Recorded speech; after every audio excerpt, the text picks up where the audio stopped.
E aí, gente, como é que vocês estão? Vamos embora com o podcast de hoje. Hoje vamos ouvir um pouquinho do Juan Pablo Vojvoda, né, o técnico do Fortaleza. Fortaleza que foi eliminado na Copa do Nordeste pelo rival Ceará, né? Mais uma partida, três partidas essa temporada, três insucessos diante do Ceará. Fortaleza uma equipe de Série A, o Ceará uma equipe de Série B, né? A gente sempre. Por que eu tô citando isso? Aí, às vezes o torcedor fica bravo, tá falando. Não é, gente, isso aqui é para ilustrar que existe uma diferença muito grande no orçamento, no investimento, no elenco, e mesmo assim o fator clássico ele muda muita coisa. Foi um jogo bem movimentado, teve muitos gols, né? Foi 3-2 para o Ceará. E o clássico, o clássico muitas vezes, né? Às vezes, muitas vezes, eles meio que acabam minimizando essa barreira entre a melhor equipe e a pior equipe, se é que a gente pode dizer assim, tecnicamente falando, né? Então, vamos ouvir um pouquinho do Vojvoda hoje. Faz tempo que a gente não ouve o Vojvoda, né? Então, aqui fazer o giro pela rodada, né? Deixando os créditos aqui, Globoesporte.com. O giro pela rodada começa aqui. Fortaleza 2, Ceará 3, né? Falei, foi uma partida bem movimentada, foi difícil, teve gol contra, né? E aí o Fortaleza tenta no final ainda, não abafa, mas aí você vê que já não vai rolar, né? Você vê que não vai rolar. A gente, a gente fala do Vojvoda e ele foi a sensação, e para mim é um grande treinador, é um excelente treinador, mas às vezes, em virtude, cara, do seu jogo bastante ofensivo, se você pega um adversário que vai pro jogo com a proposta de, cara, de encaixar o jogo, o Vojvoda e a equipe do Fortaleza me parece que, cara, não tem um negócio diferente, sabe? Não tem um negócio diferente, assim, meio que me lembra um pouco o Fernando Diniz, do Fernando Diniz do passado, não o de hoje, né? O Fernando Diniz de alguns anos atrás era o quê? Tinha a ideia de jogo dele, ele era sempre muito elogiado por isso, só que quando perdia, tomava uma chacoalhada, quando perdia, perdia feio, né?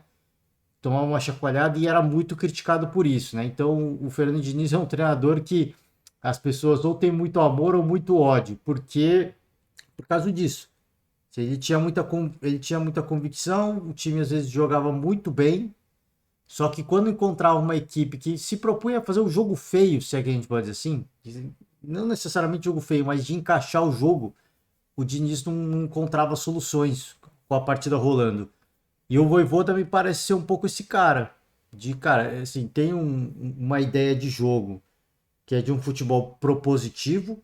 Obviamente que o elenco não permite ter talvez as melhores opções para você propor esse tipo de jogo, mas quando você encontra um adversário que encaixa o jogo, como foi o Ceará, como foi o Cerro Porteño na pré-Libertadores, parece que o Vojvoda não consegue sair disso. Ele tem essa ideia e aí acaba tomando um gol, acaba tomando dois gols e aí tem que ir para cima mesmo, tem que ir pro tudo ou nada e acaba sendo pior às vezes, né? Como foi nesse caso. Então não estou dizendo que foi um jogo ruim, foi um bom jogo, né? Eu achei que foi até um jogo legal, foi um jogo bem movimentado, mas me passa essa impressão, assim, o Fortaleza, obviamente, não tem a pressão que teria se fosse treinador do Flamengo, se fosse treinador do Palmeiras, se fosse treinador do Corinthians, não tem. Ele é um treinador muito querido pela gestão do Marcelo Paes, é um treinador muito querido pelo torcedor, que entende que o Fortaleza é meio que o azarão, né? O underdog. Underdog no inglês, né? O azarão. Aquela equipe que às vezes você não tá postando as fichas e de repente aparece, né? O ano passado fez algo absolutamente fenomenal.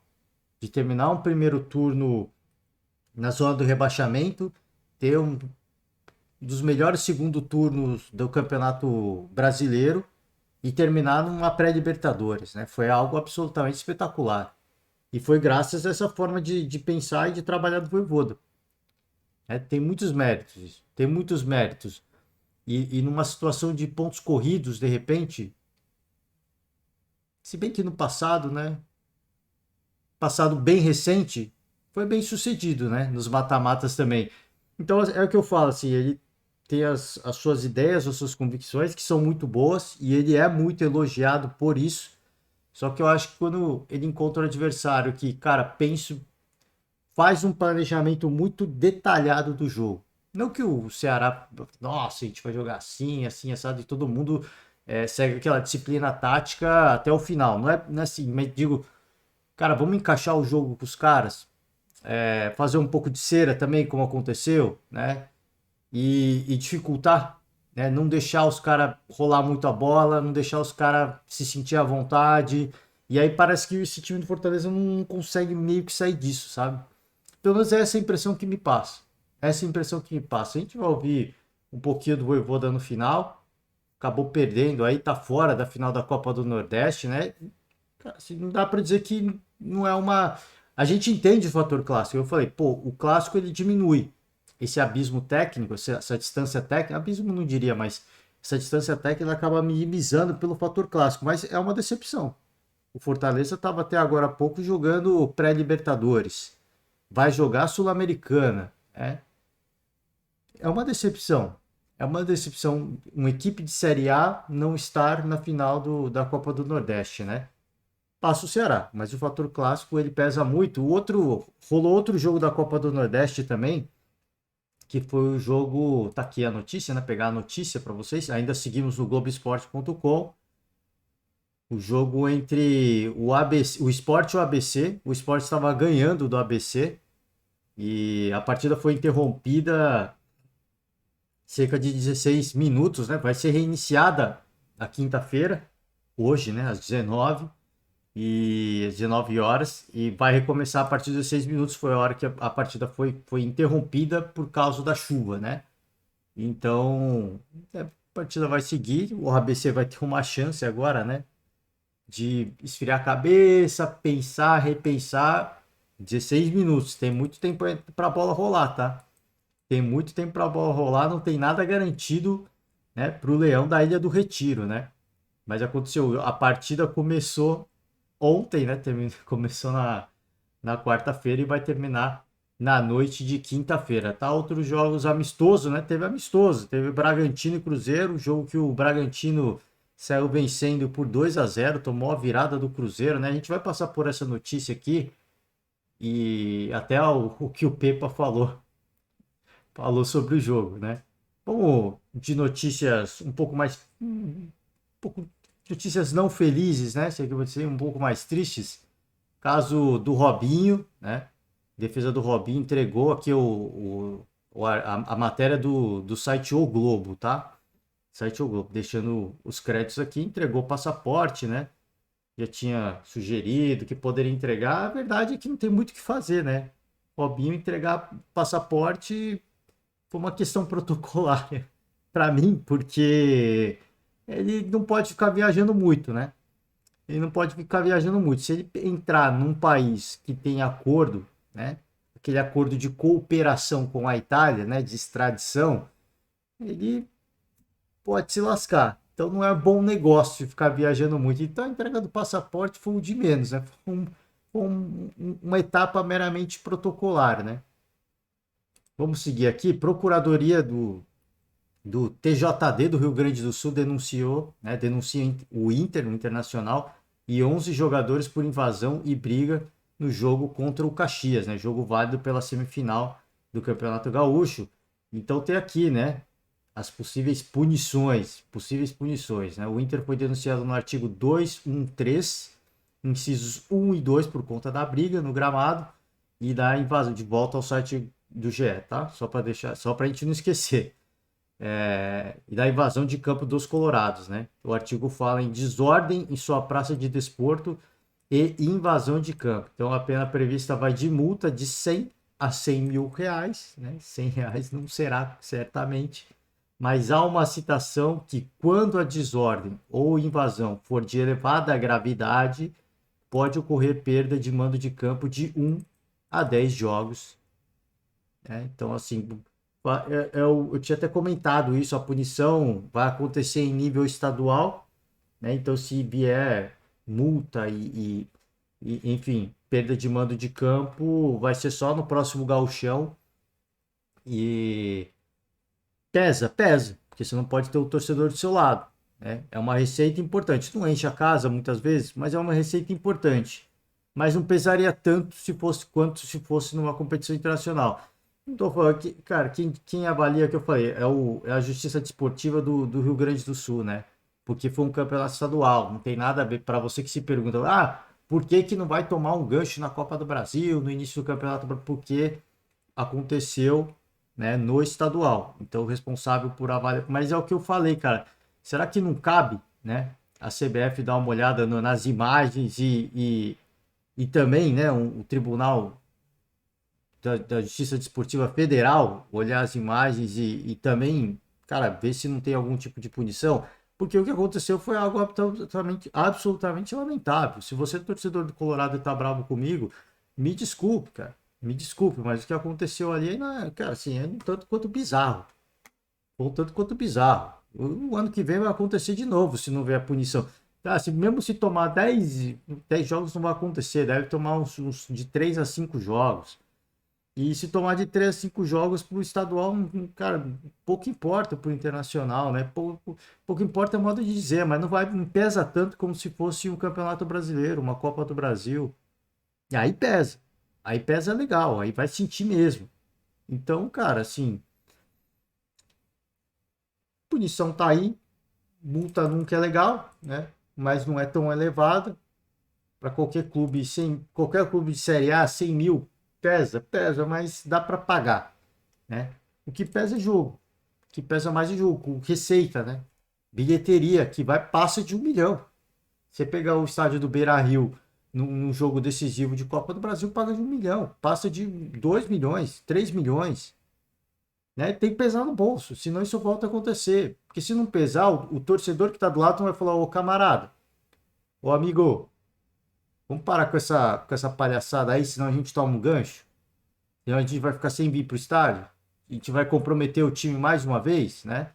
É assim que, cara, lamentavelmente, quem acaba pagando por isso é o torcedor, né? O torcedor, o torcedor, a grande maioria dos torcedores, né? Em virtude de uma atitude inconsequente de uma meia dúzia, né? De uma minoria. Enfim, cara, assim, polêmicas e polêmicas, né? É que eu falo assim, infelizmente, as coisas só acontecem quando vem, assim, quando você coloca uma punição pesada, porque aí começa a acontecer, né?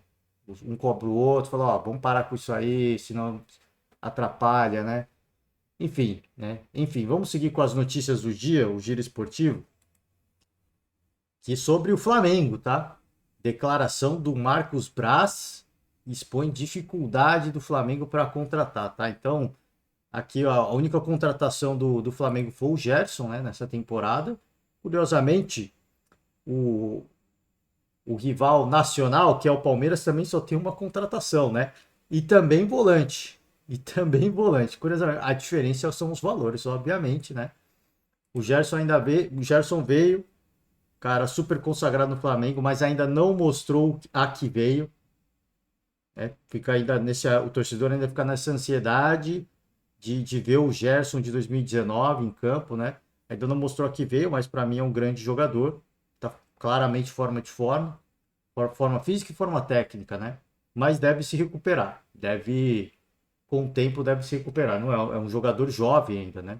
Deve se recuperar. E aí, aqui as palavras do Marcos Braz, né? Hoje é quarta-feira. É muito difícil ter alguma alteração em relação à contratação até sexta-feira, que para nós é a data principal, né? Então, estão mirando na sexta-feira. Muito difícil, né? Agora já é quinta. Mais difícil ainda, né? Fica ainda mais difícil. O Flamengo tentou aí a contratação do Uribe, a gente até falou em um dos podcasts aqui, tava, parecia que ia dar negócio, parecia que ia dar jogo, a mesma coisa o Ângelo, a gente falou bastante sobre isso. Eu achei que a do Ângelo fosse rolar, porque os valores para o Santos eram muito bons, cara. Eram muito bons. O Santos, perdão, galera. O Santos, cara, assim, tinha uma parte da grana à vista, eu esqueci os valores, mas tinha uma parte da grana à vista, assim, metade do valor à vista. Cara, assim, pro Santos era um negócio, para mim, magnífico. você conseguindo um atleta, e, na minha opinião, para o Santos ia fechar. Mas aí o jogador acabou recusando antes, né? Não precisou o Santos ir lá falar se sim ou se não. O jogador acabou recusando a proposta, declinando a proposta. No caso do Uribe, houve um problema de família, né? Ele se acertou com o Flamengo e por questões familiares ele acabou não indo para o Flamengo. Teve outra negociação, não foi bem a contratação, né? O goleiro Rossi, né, do Boca Juniors, o Flamengo até foi para a Argentina, tentou negociar com o Boca, né? Uma saída antecipada do goleiro. O, o saudoso Riquelme, presidente do Boca, que aliás mandou o treinador embora essa semana, né? Diz que precisa de um cara mais casca grossa para jogar Libertadores. E mandou embora, né? E ele deu um migué nos dirigentes rubro-negros, né? No, conversou com os caras. Disse que estava viajando. Disse que estava viajando. O Flamengo não conseguiu sair da antecipada do Rossi. E ele foi por Oriente Médio, né? Enfim, mas foi uma negociação, foi acertada, né? O Flamengo acertou ali os valores com o goleiro, mas não veio agora. Então, assim, dá para dizer que houve duas, né? Duas. Uma, o Gerson, que veio, outra do goleiro Rossi, que, enfim, tá chegando em fim de contrato, tá emprestado, né? Ele ainda é atleta do Boca, tá chegando em fim de contrato, mas já acertou. Só não pode vir agora, vem no meio do ano, né? Então, dá para dizer aí mais ou menos duas negociações, né? Mas fora isso, ficou essa do Ângelo, né? E do Matheus Uribe, ambas não fecharam, né? Acabaram não dando certo. Mas as cifras do Gerson vão combinar. Eu esqueci também o valor, eu peço perdão ao torcedor rubro-negro. Mas foram cifras bastante generosas, tá? Vamos seguir, vamos seguir. Falar de Cruzeiro, né? O Pepa aqui, nunca fui tão xingado no banco, né? É, isso que foi no Nabi Abichedid, tá? O jogo foi em Bragança. Se o Pepa tá falando isso aqui em Bragança, que ele foi xingado em Bragança, meu amigo, se prepara, porque em Minas Gerais, amigo, eu não sei não, cara. Melhor apontar pro ouvido. Para não sair triste. Melhor apontar pro ouvido. Cara, eu trouxe essa notícia do Cruzeiro também, não só pelo que o Pepa falou, que eu achei curioso, achei engraçado, é, mas também por uma. Ronaldo Giovanelli, no jogo aberto, ele falou que tinha uma bomba, né? Uma bomba em relação ao Arthur, atleta do Red Bull Bragantino, que o Bragantino está negociando com o Palmeiras, né? A possível venda do Arthur. E o Giovanelli falou que tem tem uma fonte no Cruzeiro. Essa fonte é muito próxima do Ronaldo Fenômeno e parece que eles estão querendo atravessar essa negociação do Arthur. Cara, assim, o último valor que nós temos de apuração em relação ao Arthur é de um valorzinho, é de uma bagatela de 8 milhões de euros. 8 milhões de euros. Né? O Bragantino quer 8 milhões de euros, 10 milhões de dólares. 10 milhões de dólares. Né? E cerca de, né? O Bragantino quer cerca de. Esses valores, se a gente for pensar num Cruzeiro, são valores absolutamente irreais. Absolutamente irreais. Esse valor não existe. Para o Cruzeiro não existe. Então, assim, eu entendo que o Giovanelli, o Ronaldo Giovanelli, ele não é cara de ficar falando de mercado, não é cara de ficar criando tumulto, né? Ele recebeu essa informação de uma fonte que para ele é muito confiável, por isso que ele falou. Mas eu não acho, assim, para mim são valores irreais e me sinaliza ser uma clara manobra de inflacionar o mercado. Então, se isso for uma manobra de inflacionar o valor do Arthur, o torcedor palmeirense pode esquecer. Esquece, porque o Palmeiras não vai entrar em leilão. E eu já falei aqui mais de uma vez, eu acho que o Palmeiras não tem que entrar em leilão. O Palmeiras não é disso, desde a gestão final da gestão Gagliotti, início, agora a gestão Leila Pereira, o Palmeiras não é uma equipe de entrar em leilão. E ainda bem que não entra. Né? Ainda bem que não entra. Isso aí, cara, para quem pode pagar, paga. O Palmeiras pode pagar, mas eu não acho que deva pagar. Não acho apenas por uma vaidade, apenas para satisfazer a necessidade do torcedor, de que seria um jogador muito importante para o Palmeiras, seria sensacional. Seria sensacional. Mas se não vier, eu acho que o Palmeiras tem jogadores para a posição. O melhor exemplo é o Giovani. Ah, mas e se o Giovani pega uma suspensão, se ele se machuca? Cara, pode jogar o Mike. O Mike é um ala improvisado. Pode jogar o Mike. Ele pode encontrar outro garoto da base, né? Ele pode improvisar outro jogador. Ele não gosta muito disso, o Abel Ferreira, né? De ficar improvisando. Ele quer um cara pronto. Para ele não ter que ficar treinando. Cara, mas não tem jeito, né? Não tem jeito. O Palmeiras tem muitos atacantes. Muitos deles são pouquíssimo aproveitados. Tem o Hendrick, tem o outro que foi uma das maiores contratações ali, o Lopes, né? E o que veio do Botafogo, o Navarro, né? O Palmeiras tem esses três jogadores de ataque. O Abel Ferreira já deve estar treinando esses caras improvisados de ala, de ponta, já deve estar improvisando. Porque não vai ter espaço. O Rony não sai do centroavante. Ele não sai, é um cara que corre, fisicamente é um monstro, né? Extremamente privilegiado, ele se recupera muito bem, mentalmente está voando. É muito difícil você tirar o cara. Eu acho que ele está treinando os outros para outras posições, tá? Para outras opções de entrar no jogo. O Rony fica de centroavante, os outros são mais altos e mais lentos. Mas, amigo, o cara tá fazendo gol. Ou você improvisa ou você não vai jogar, cara. Então, por isso que eu falo assim, esses caras dá para jogar no lugar do Arthur? Óbvio que não. Óbvio que não, mas o Abel vai improvisar. Então, pro torcedor, acho que não tem que ter essa vaidade, já falei, vou repetir. Para mim, não tô falando isso do Ronaldo Giovanelli. O Ronaldo falou no jogo aberto, ele falou, cara, eu tenho essa fonte, ela é confiável, ele é próximo do Ronaldo. Essa fonte é próxima do Ronaldo Fenômeno. Por isso eu acho que ela não é inventada. Mas para mim, cara, o Cruzeiro não tem condições de contratar o Arthur. Não tem. Se contratar, vai fazer uma loucura. Uma loucura, assim, homérica, né? Gigantesca. E, e é um sinal, e assim, é uma manobra que para mim simboliza uma manobra de inflacionar o valor. E o Palmeiras não vai entrar nisso, né? Se já tem um valor fixado, o Bragantino não quer negociar esse valor.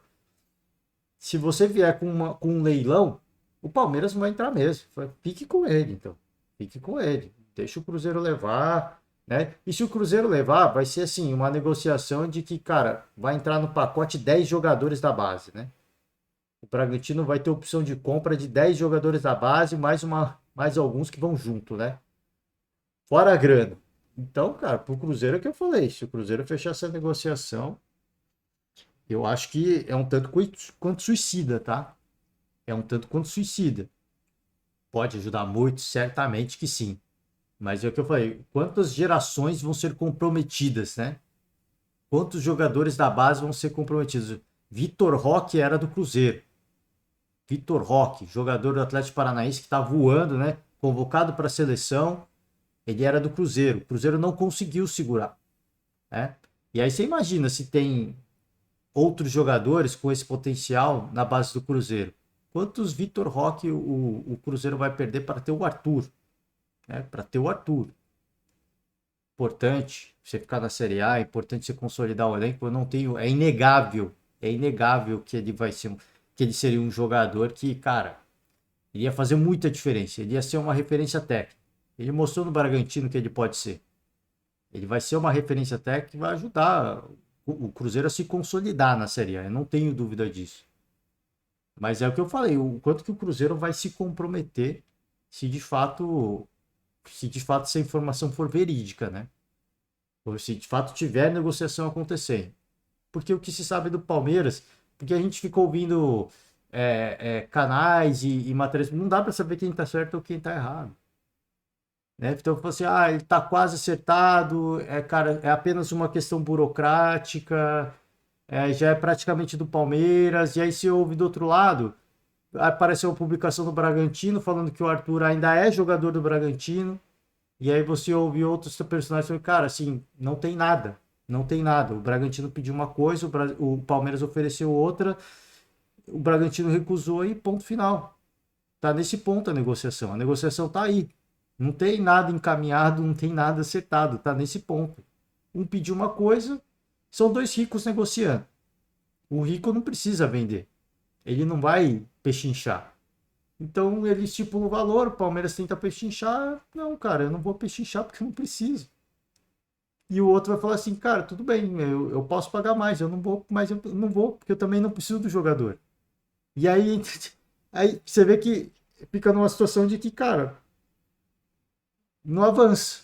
É muito promissor, um quer um valor, o outro chega perto do valor, mas nenhum dos dois precisa. O Bragantino não precisa do dinheiro e o Palmeiras não precisa do jogador.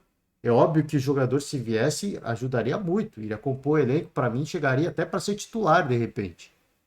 Poderia até ser titular. Mas o Palmeiras não precisa, né? O Palmeiras não precisa, né? A Leila deve ter chegado no Abel e falar, cara, assim, estou cobrando esse valor. Eu acho muito alto. Você precisa. Ele é imprescindível. O Abel deve falar, cara, seria muito legal se ele viesse, mas se você está falando que esse valor é irreal, não precisa. Eu prefiro que todo mundo esteja ganhando em dia, ganhando bem, recebendo um bicho mais alto, de repente, né?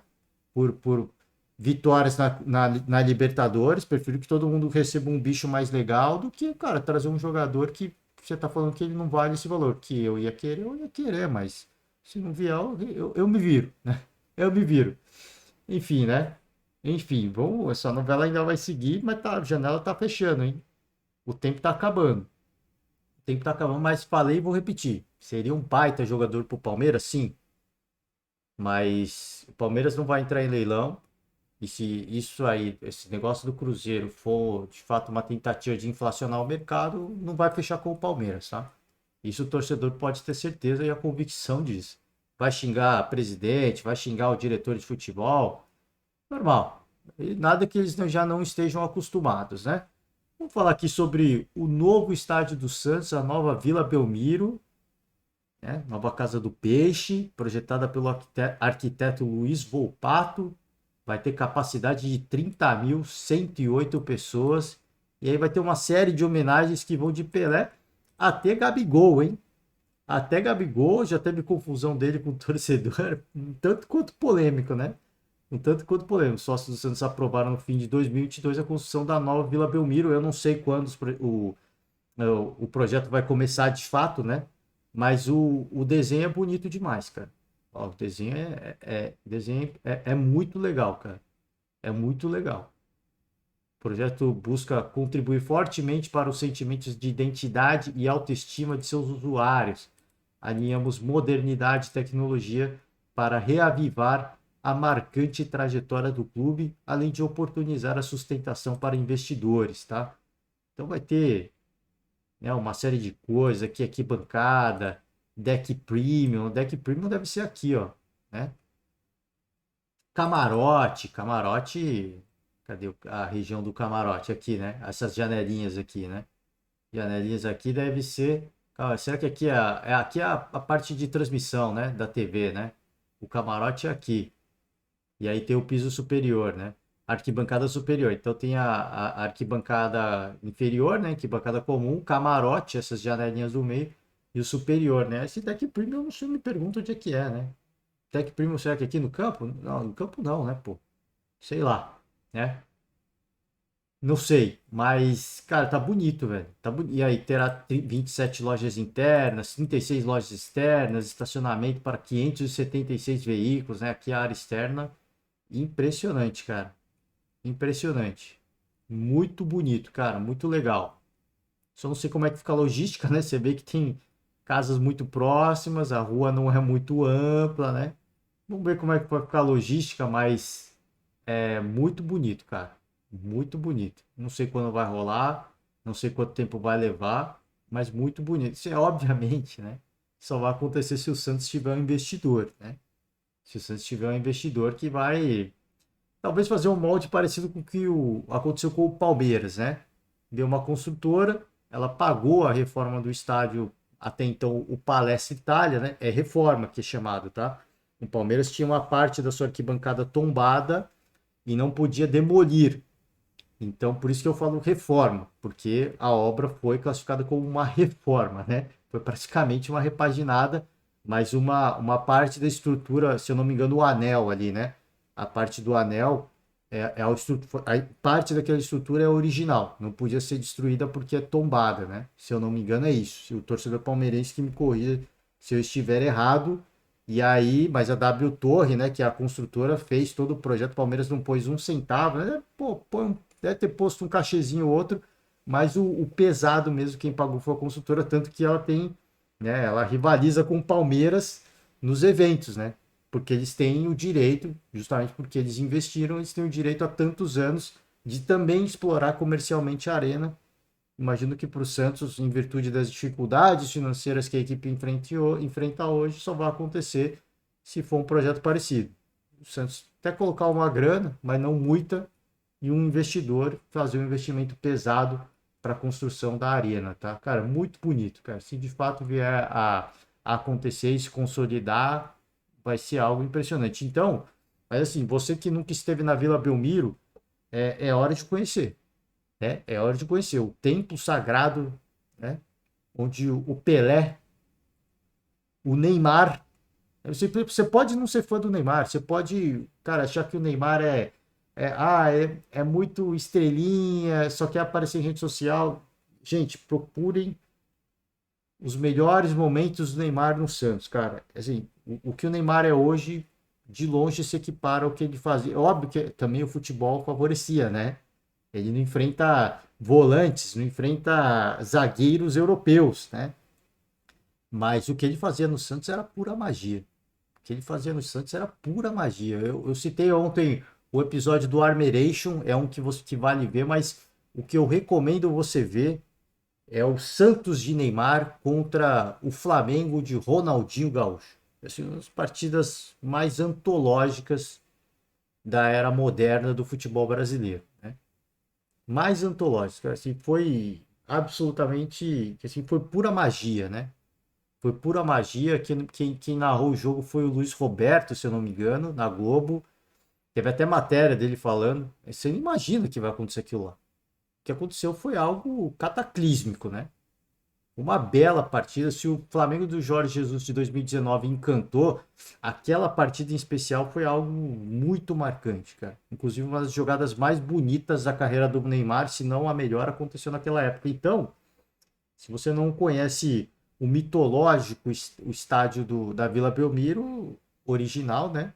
Vai lá, dá uma conferida, né? É hora de conferir, porque, né, e aqui em alguns anos o estádio pode ser fechado para reforma e daqui a uns tantos anos vai estar renovado, né? Então é uma bela oportunidade de ver a casa do rei, né? A casa do rei do futebol. Como Copa do Brasil, o sorteio aconteceu, confrontos definidos, né? Deixa eu dar um zoom aqui, né?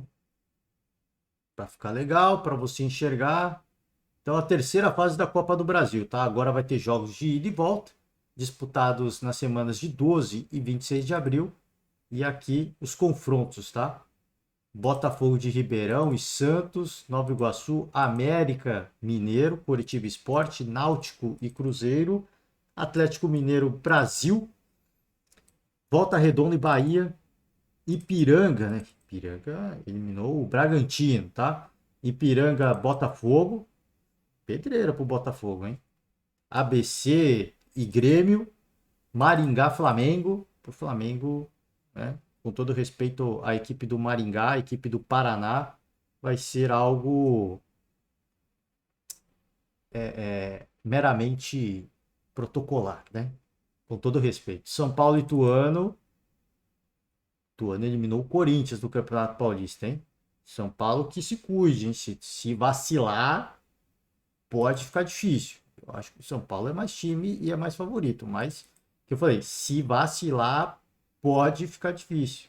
A Fluminense e Paysandu, Remo, Corinthians, Internacional e CSA Fortaleza, Águia de Marabá, CRB e Atlético Paranaense, Palmeiras e Tombense. E se eu falei do Flamengo, Maringá, Palmeiras e Tombense, o Palmeiras também tem tudo para ter uma vida absolutamente tranquila, né? Absolutamente tranquila. Assim a gente imagina, tá? Assim a gente imagina que seja, tá? Enfim, gente, que os confrontos da terceira fase da Copa do Brasil. Vamos de Vojvoda agora, né? De Vojvoda. Ouvi apenas um trechinho, apenas um recorte. Faço o convite a você, tá? TV Leão, Novibet. Novibet é a patrocinadora master, né? Até você acompanhou antes, né? O, o canal do Fortaleza no YouTube. Você disse assim, pô, mudou, né? Mudou. Novibet, patrocinadora master, o maior patrocínio da história do Fortaleza. E entra lá, se inscreve no canal, primeiramente, né? Eu sempre faço convite para você se inscrever no canal dos clubes, na TV dos clubes, mas especialmente desses clubes com menos torcida. Dá essa força para a galera, né? Dá essa força para a galera, né? É uma forma de engajamento importante para essas equipes. Curte o vídeo se você gostar e vamos embora de Juan Pablo Vojvoda falando sobre essa derrota para o Ceará na semifinal da Copa do Nordeste. O Juan Pablo, mister, boa noite. Boa noite que não é legal, né, para o Fortaleza. Terceiro jogo contra o Ceará, 3 derrotas, parte agora para uma decisão do campeonato. Como é que fica? O que é que está acontecendo com o Fortaleza? O psicológico do time, como é que vai ficar? Como é que você pretende reverter esse momento do Fortaleza? Boa noite. Com trabalho, acreditando e confiando em nossos jogadores. Curto e grosso, né? Também não tem muito o que falar, né? Você vai falar o quê? Ah, não, vamos renovar o elenco inteiro. Não, é trabalho, né? Não tem muito, não tem outra resposta, né? Às vezes, é por isso que a gente fala, às vezes tem umas perguntas, né? Pô, você está tendo a oportunidade de entrevistar o técnico do Fortaleza. Pô, vamos ser criativo, né? Vamos ser criativo. Não tem o que falar, mano. É trabalhar, né? E confiar nos jogadores. Boa noite, Vojvoda. Terceiro clássico, coincidentemente, terceiro jogo em que o Fortaleza comete um pênalti contra o Ceará. Tanto se fala aqui na questão psicológica, você colocou o Galhardo, jogador que já tinha amarelo, foi expulso, prejudicou o time nessa tentativa de igualar o placar. Como é que você pretende dar uma alma nova para esse time depois dessa derrota de hoje, dessa segunda eliminação na temporada? Trabalhando, confiando en mis jugadores, corrigiendo detalles en erros que cometemos, acreditando y no encuentro otro jeito para salir de esta situación. Hemos estado año pasado en situaciones ruins y hemos saído juntos y acreditando en nuestro elenco.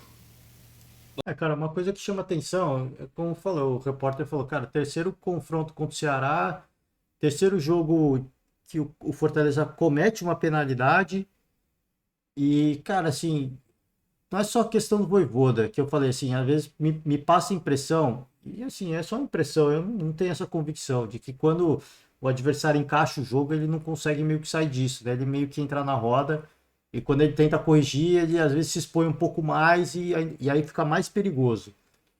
Só que tem esse aspecto mental, cara. Esse aspecto mental acho que pega mais do que qualquer outra coisa. A equipe do Fortaleza me parece uma equipe muito nervosa em momentos de decisão. Isso aconteceu na Libertadores do ano passado, aconteceu no primeiro turno do Campeonato Brasileiro, isso aconteceu. Óbvio que também tem a questão logística, pesa muito, né, do Campeonato Brasileiro, onde o Fortaleza estava, para mim, eu acho que dedicando esforços demais para fazer mata-matas legais e pagou um preço alto por isso, se recuperou com as eliminações, foi se recuperando, mas é um time que eu sinto muito nervoso, em momentos, cara, assim, difíceis, é um time que me passa muita insegurança ainda, né? Certo nervosismo, decisões erradas, eu não sei, é o que eu falei, é apenas impressão que me passa, tá? Boa noite, Vojvoda. Lucas, do show do Portal 1918. Vojvoda, no segundo tempo, após a expulsão, o time mostrou uma garra, vontade, foi buscar resultado, até fez os 2 gols, né? Um valeu, o outro não. Eu quero te perguntar o que fazer para manter aquela mesma pegada. E a segundo questionamento é a questão da arbitragem. Muito se falou durante a semana, o Ceará cobrando o juiz, e hoje alguns lances, ao meu ver, deixou a desejar. Se você puder falar da arbitragem. Bueno, a arbitraje yo acho que muchas pocas veces yo falo, mas no coincido en algunas decisões, o principalmente no primeiro tempo, algunas faltas, en cuanto a cartões, amarelos, mas bom, se fala muito de arbitraje antes del jogo, entonces eso no sé si hace bien ao futebol cearense. Cuando uno está falando de arbitraje antes del jogo, no sé que no es bom para el mismo jogo, no es bom para el futebol cearense, ¿me entiendes? Entonces, falamos antes del jogo, falan durante el jogo, y vamos a continuar falando después del jogo. Si yo continuo falando de arbitraje, yo acho que no va a ayudar.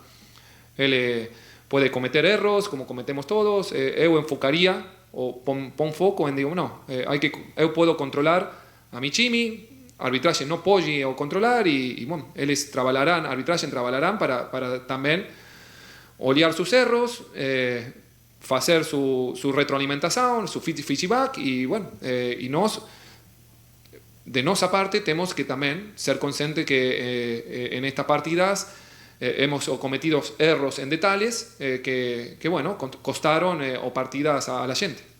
Boa noite, Voivoda, ídolo, né? Ídolo por essa resposta.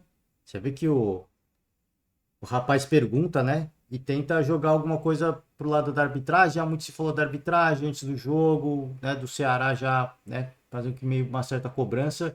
Assim, se você vai acreditar isso a uma arbitragem ruim, aí faltou o seu lado, né? No caso do Fortaleza, de ter o seu poder de bastidor, usar esse poder de bastidor e não deixar que a arbitragem fosse influenciável por algum ruído em relação ao Ceará. O que eu acho que, né, que o Vojvoda foi muito feliz, e é uma coisa que o próprio Abel Ferreira fala, só que o Abel Ferreira ele reclama muito de arbitragem. O Vojvoda saiu da arbitragem, ele não quis entrar na discussão da arbitragem, só falou que não é legal, pô, já se reclama antes do jogo, aí se reclama no meio do jogo, aí se reclama depois do jogo. Eu prefiro focar meus esforços no que dá para controlar. E é uma coisa que o Abel Ferreira também fala. Cara, assim, é isso que eu posso controlar. O que eu posso controlar é o meu time. É a gente. E a gente cometeu erros que custaram caro. Por isso que eu falei, a questão do nervosismo. Me parece, às vezes, um time muito nervoso, cometendo erros de decisões em momentos importantes. Mas é isso que dá para controlar. E é isso, cara, assim, eu acho que todos os treinadores têm que focar esforços nisso. Assim, a arbitragem vai errar, você pode ficar maluco, sim, isso é normal, mas o que dá para controlar? A arbitragem eu não posso controlar, eles vão errar como todo ser humano. Se eu ficar me prendendo a um erro da arbitragem, cara, eu tenho que me prender, dá para controlar sim, a arbitragem pode errar contra mim, mas se eu garantir que no que eu controlo eu vou fazer muito bem, pelo menos eu corro menos risco de perder. Não dá para garantir que eu vou ganhar, mas eu corro menos risco de perder. Porque isso aqui eu estou controlando. Eu não vou cometer um erro bizarro, não vou cometer um pênalti. Vai ser muito... Pode cometer, mas vai ser muito difícil. Porque isso aqui, dentro do que está no meu controle, eu vou fazer muito bem. E nesse momento, me parece que a equipe do Fortaleza comete erros, cara, assim, de nervosismo mesmo, né? De nervosismo. Cara, assim, eu acho que o que o Vojvoda falou, acho que muitos treinadores poderiam ouvir a coletiva do Vojvoda e tentar agregar isso, né? De que, cara, assim, todo mundo erra. Óbvio que às vezes você pode se sentir prejudicado ou não, mas no que eu controlo, no que a gente controla, que ele falou, a gente não fez bem, né? E isso custou, né? Custou caro. Vojvoda, Marta Negreiro, Sistema Verdes Mares. Fortaleza derrotado mais uma vez e saindo atrás no placar também, como todas as derrotas do Tricolor nesse ano de 2023, que ainda não conseguiu, em 90 minutos, reverter um resultado nessa temporada. E a gente já viu esse seu time reverter vários placares temporadas anteriores. E o que é que está faltando para o Fortaleza ter esse poder de reação dentro das partidas? Bueno, hay momentos en este año que es verdad que no hemos podido o virar o placar, mas acho que Chimi hizo todo o esfuerzo y para falar del partido de hoy o ficando con un hombre menos, acho que Chimi buscó, geró situaciones de gol, teve más pose de bola acho que adversario, con un hombre menos, sufrimos o transiciones más, bueno, esto es un juego donde uno tiene que también jugar con la cabeza, con inteligencia, no entrar muchas veces en esa briga que dan estas partidas, porque en definitiva eu sé que se juega mucho, ¿sí? Era una semifinal, un pasaje a final, o clásico adversario, mas tenemos que ser inteligentes y saber que nuestro Chimi tiene cualidades para superar estas situaciones. Boa noite, Vojvoda. Lucas Silva, da TV. Tem o que fazer, né? Ele até elogia a equipe, falar, a gente teve, quando tivemos um jogador a menos, a gente criou oportunidades, sofremos nas transições, né? Mas tivemos até, acho, mais posse de bola. Cara, mas é um momento do jogo que dá para você fazer é mais um aspecto mental mesmo, sabe? Psicológico, de o adversário, o Ceará também relaxa um pouco, o Fortaleza, pô, se vê acuado, precisamos reverter esse placar, entra num âmbito, num aspecto muito mais intuitivo do que qualquer outra coisa. Acho que esse recorte não dá para você usar como um parâmetro, na minha opinião. De que, tal jogador a menos, jogamos mais, mas do outro lado tem um adversário que também naturalmente relaxa. Pô, temos um jogador a mais, vamos fechar a casa e segurar o resultado, fazer cera quando dá, enrolar, dar chutão, né? Porque já tá com o resultado e com um jogador a mais, né? Então, essa parte do jogo já vai muito pro não é muito pro aspecto intuitivo da coisa, mas mostra um lado positivo também de uma equipe resiliente que soube ter uma virada de chave, de buscar o resultado, sofreu, né? Correu o risco de tomar mais um gol, correu, mas naquela altura do jogo era tudo ou nada. Se você toma mais um, não faz diferença, né? Faz diferença no aspecto de, pô, vamos ser mais zoado, não é legal ser goleado pelo adversário, mas, cara, ali você está sendo eliminado. Ou você busca o resultado, ou você está eliminado. Né? Vai para cima, tenta. Que o repórter perguntou, como é que fazer, como a jornalista, repórter perguntou, como é que fazer para que o Fortaleza volte àquele momento de virar partidas, né? Mentalmente, é um time muito nervoso? Mas mostra que tem essa coisa de vamos buscar o resultado, vamos virar, vamos fazer os caras sofrer. Falta qualidade para finalizar em gol, obviamente, né? Como falta para muitas equipes, né? Mas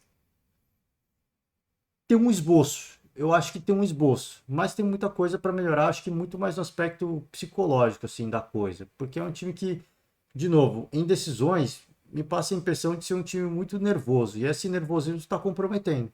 Esse nervosismo está custando ao Fortaleza. Tá, vamos para a última pergunta? Otimista. No sábado, o Fortaleza já volta a campo contra o mesmo Ceará. No meio de semana tem um duelo importantíssimo, estreia na Copa Sul-Americana, e no outro sábado a grande decisão valendo um título inédito, um penta inédito na história do Fortaleza. Como você pretende administrar essa semana? Existe alguma competição nesse momento que você vai priorizar? A prioridade do Fortaleza será de fato esses 2 clássicos reis? Como você pretende escalar já a equipe para esse duelo diante do Palestino? Como é que você vai administrar essa semana com 3 grandes confrontos para a equipe do Fortaleza? Cómo voy a administrar es estando con jugadores, falando con ellos a partir de mañana, haciendo una evaluación con el cuerpo médico, con la recuperación de ellos y o prioridades son o cada partida. Sabemos que o cearense es muy importante para la gente y también sabemos que o comienzo de Sudamericana es una competición internacional donde tenemos que estar forte y comenzar bien. Mas eu no sé ainda cómo van a responder los jugadores porque hace 30 minutos o terminó juego y vos ya me está preguntando a ver cómo voy a administrar la semana próxima. Hay un planeamiento, más también hay cosas que uno tiene que aguardar, tiene que enfriar la cabeza y a partir de ahí tomar decisiones o con la cabeza limpa. Voivoda, boa noite. Aqui não dá para saber, né, qual vai ser a prioridade do Fortaleza. Várias equipes vão passar por esse momento, né? De decisões e ter que jogar Sul-Americano e ter que jogar Libertadores. Várias equipes vão passar por esse momento difícil de você saber o que você vai priorizar, e o Fortaleza não é diferente, né? O Fortaleza não é diferente. Não sei como é que vai ser, não sei qual que vai ser a prioridade, mas tem pouquíssimo tempo agora. Agora tem pouquíssimo tempo para recuperar. Ele falou, vou ter que conversar com jogadores, com médicos, entender, né, quem está à disposição para poder fazer isso, né? Gestão de elenco, e a gente sempre fala aqui para as equipes do Ceará, por exemplo, já é um pouco mais difícil, porque é uma logística mais complicada. Eu imagino que a Copa Sul-Americana vai ficar em segundo plano pro Fortaleza, tá? Eu acho que o Fortaleza vai, primeiramente tentar, já são 3 confrontos com o Ceará e não foi bem. Eu acho que vai tentar reverter esse momento, enfrentando o Ceará, de você virar essa chave. E a Sul-Americana acho que vai ser meio que o que vier é lucro, né? O que vier é lucro. É óbvio que é muita grana, é importante, é uma competição internacional, mas o que aconteceu ano passado, o presidente Marcelo Paz, ele falou que não vai se repetir. Óbvio que existem os objetivos, óbvio que existe aquilo que eles querem alcançar. mas eles não vão abrir mão, eles não vão correr risco de ter um campeonato brasileiro sofrível novamente para buscar esse sonho de fazer uma campanha legal na competição internacional, até porque o Ceará fez isso ano passado e acabou sendo rebaixado, né? Óbvio que não foi só isso que custou a eliminação do Ceará, mas a eliminação, o rebaixamento, mas contribuiu. Então o Fortaleza, tendo a sua própria experiência e vendo o seu maior rival até fazendo a melhor fase de grupos, né, da Sul-Americana e rebaixado, é uma coisa que o Fortaleza eu acho que não vai correr esse risco. É legal, é muita grana, é uma grande festa, é legal para mexer com o ânimo do torcedor, tem tudo isso. Mas prioridade agora eu acho que é dar essa resposta pro torcedor, dar essa alegria do torcedor de poder zoar o rival, né? E depois começar o Campeonato Brasileiro 100% focado no Brasileirão. Aí realmente a logística vai ser para favorecer o Brasileirão e não para favorecer a Sul-Americana. Até, gente, é isso. Não finalizei a coletiva, como sempre a gente faz, porque falamos muito, mas também para deixar o convite aberto para vocês, entra lá, TV Leão Novibet, canal oficial, tá? TV do Clube do Fortaleza. Se inscreve no canal, curte o vídeo se você gostar. Por hoje, né, eu finalizo. Amanhã a gente fala um pouquinho, né, desse confronto entre Sport e ABC, quem vai passar, quem vai jogar o final da Copa do Nordeste contra o Ceará. E é isso. Finalizo por hoje. Valeu demais. Um forte abraço e até amanhã. Tchau.